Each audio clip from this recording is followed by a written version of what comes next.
Goswami recording studio Delhi.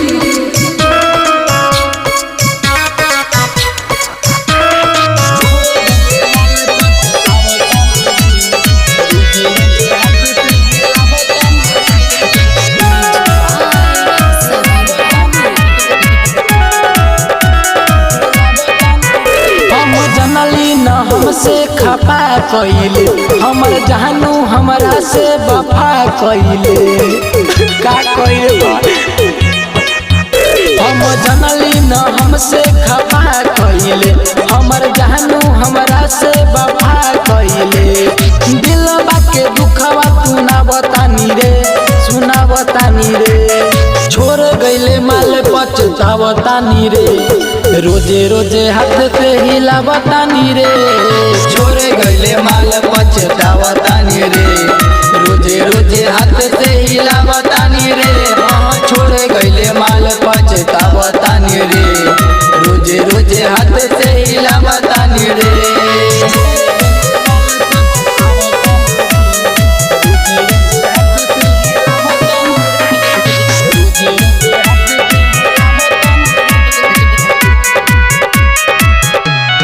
रे भाई तंगे घुमावली पैसा लुटवली खेलत हंगे कहानियाँ रे ओकरा के हम दिलवा के आपन मन ले रही रनिया रे संगे घुमावली पैसा लुटवली खेलत तबो कहानियाँ रे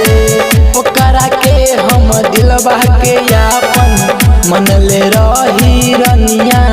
रे जबन घटल बारे घटना तू ना बतानी रे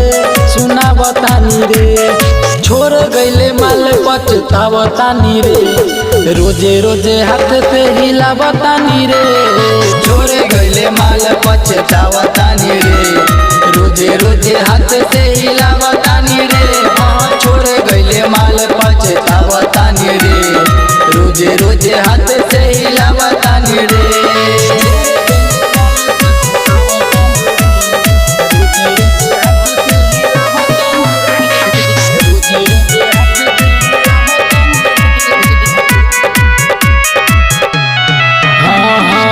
अब भरोसा न होला रे यरवा हमरा कहनो प्यार में मार के छुरा गइल बानी सवा दिलवा के दीवार में अब भरोसा न होला रे यरवा हमरा कहनो प्यार में मार के छुरा गइल बा तलुआ दिलवा के दीवार में सब गणपत बाप से पिटावतानी रे हम पिटावतानी रे छोड़ गइले माल पछतावतानी रे रोजे रोजे हाथ से हिलावतानी रे छोड़ गइले माल पछतावतानी रे रोजे रोजे हाथ